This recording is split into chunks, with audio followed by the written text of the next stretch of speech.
How's it going, everybody? I am the Texas Man. I hope you guys are all having a spectacular day. Please give this video a thumbs up if you guys really enjoy it. Subscribe if you guys have not already. Also, do me the biggest favor of all, hit that bell notification button. Make sure you guys select all videos so you guys don't miss out on future live streams or uploads of my videos here on my channel. Make sure you guys also head over to Twitch and follow me at Douglas447 for awesome live streams and videos on there. So with that, of course, we're going to be talking about Finest Hours. This is a movie that was produced by Disney, and because of what's been going on with COVID-19, this is one of the movies I decided to watch and review for you guys here on my channel. I've never seen this movie. I didn't see it when it came out in 2016, but because it's on Disney Plus, I've decided to watch it and review it for you guys. So we'll talk about positives and negatives, and then I'll give you guys my final review score. So first of all, this is um, a Coast Guard rescue operation type of film, and it honestly is the best Coast Guard film rescue story that I have seen in a long time. We don't get a lot of these. The reason I didn't end up seeing this movie when it was released theatrically is honestly the main actor, Chris Pine, just hasn't inspired me to see films that he's in. Like the films that he was in with Star Trek, I did not enjoy. They were okay. I just didn't care. And a lot of things that he's in, I just haven't cared that much. And when it was announced that he was going to be in a Coast Guard film, I just didn't care. Um, but I was wrong. This is a really good movie.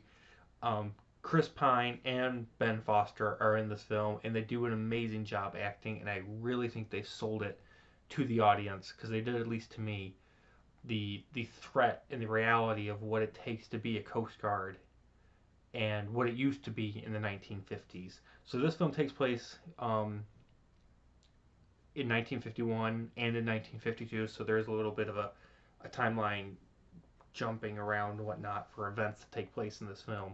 So it takes place in the 1950s, and it's really good.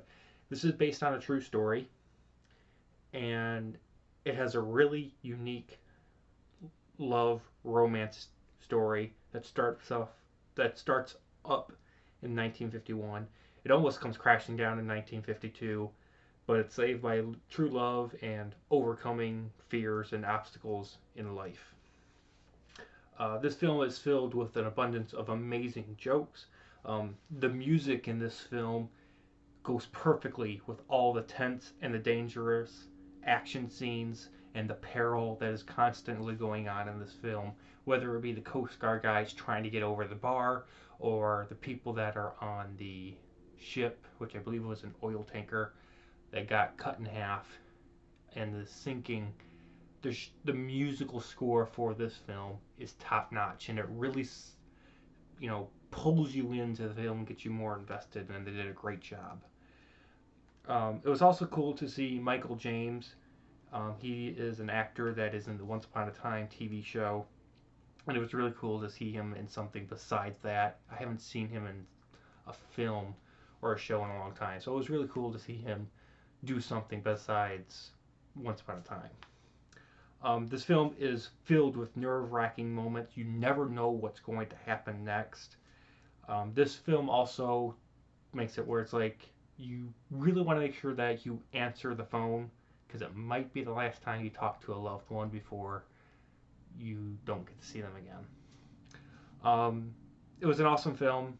I enjoyed it, and I enjoyed just watching it. Like, normally I will be sitting there watching it. I've got my notes and I'm writing everything down, and for about half an hour, I literally took my notebook and just put it down, and I'm just like, I was still reviewing it, but I was like, this is really awesome. I haven't been able to watch a film and say this is enjoyable and I not have to critique it so much to death. So that was really nice.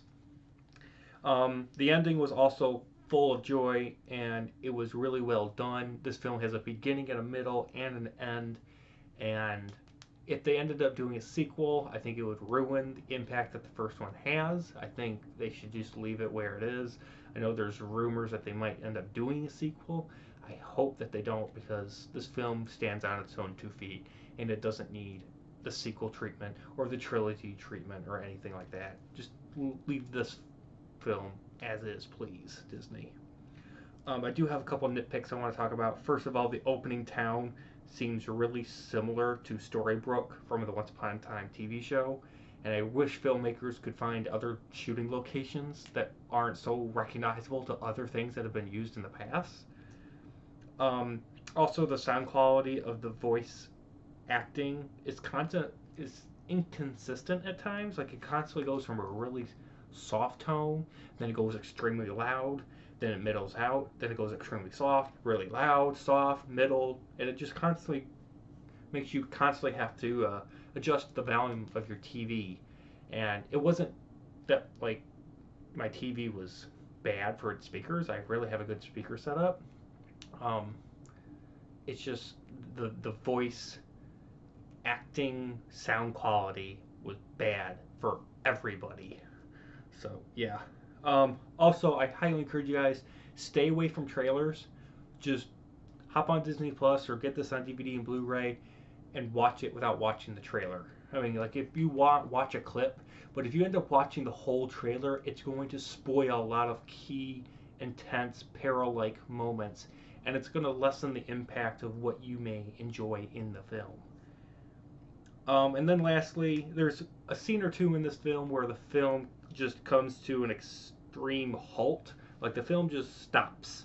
Like, there's action and peril going on, and all of a sudden the film just changes gears, and it's like, okay, we need to give some expedition dump to make these two characters seem important to the audience. And it just kind of felt weird. Like whoever was in the editing room for the scenes didn't know how to do it properly. Like, it was their first time editing films together of scenes. I mean, editing scenes of a film together. And it just felt like some of the scenes were out of place. Like, they weren't bad scenes. I enjoyed them, but they felt like they were not where they should have been, in my personal opinion. So, but overall, guys, I really enjoyed this film. I highly encourage you guys to check it out. Watch it on Disney Plus if you have it. Get it on DVD or Blu-ray is my personal opinion. This is a good 2-hour PG-13 film, and I had a blast watching it. I am going to enjoy watching this film again and again in the future. With that, guys, I'm giving Finest Hours on Disney Plus and all other sorts of media and DVD and Blu-ray a 9.5 out of 10. Thank you guys so much for watching. You guys all have a phenomenal day. I'll see you guys in the next video. Bye, guys.